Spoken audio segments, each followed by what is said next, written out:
جی اس وقت میں چارسدہ کے ایک بارگین میں موجود ہوں جس میں پوری ضلع چارسدہ کے وہ عہدیدار موجود ہے جس کے ساتھ تنظیم عہدے ہے. اس میں شب قدر، تنگی تحصیل اور چارسدہ کی تحصیل شامل ہے.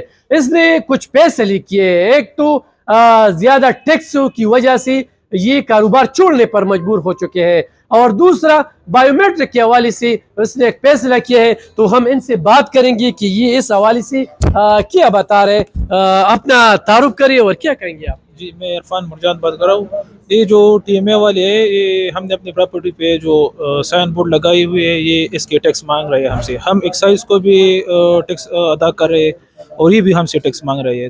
حالانکہ ہم نے ابھی فیصلہ کیا کہ ہم ٹی ایم اے والوں کو ٹیکس ادا نہیں کریں گے. ٹھیک ہے، یہ بتائیں کہ بائیو میٹرک کے حوالے سے آپ نے کیا فیصلہ کیا؟ ہم جس کو بھی گاڑی دیتے ہیں نا، تو انشاءاللہ ہم ان کو یہ کہہ دیں گے کہ بھائی 1 مہینے کے اندر اندر اپنے گاڑی اپنے نام پہ ٹرانسفر کرو. ایسا نہ ہو کہ وہ کہتے ہیں کہ 2 مہینے بعد آ جائے یا 6 مہینے بعد یا 5 مہینے بعد آ جائے اور وہ کہتے ہیں کہ یار مجھے بائیو میٹرک دے دو. ہم اس کے لیے 1 مہینے تک بانڈ ہے. 1 مہینے تک جتنی بھی شو روم والے ہمارے کسٹمر کو، ہمارے ڈیلر بھائی سب کچھ انشاءاللہ 1 مہینے تک پابند ہوں گے. 1 مہینے کے بعد پھر ہم ذمہ داری نہیں لے سکتے.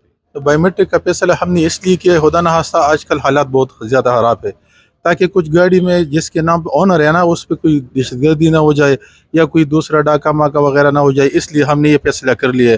وقت کے عین مطابق ہم نے یہ فیصلہ کیا، صدر صاحب نے کیا، ABCDA والوں نے کیا ہے کہ یہ گاڑی 1 مہینے کے اندر اندر اپنے آپ کے نام پر ٹرانسفر کروانی چاہیے.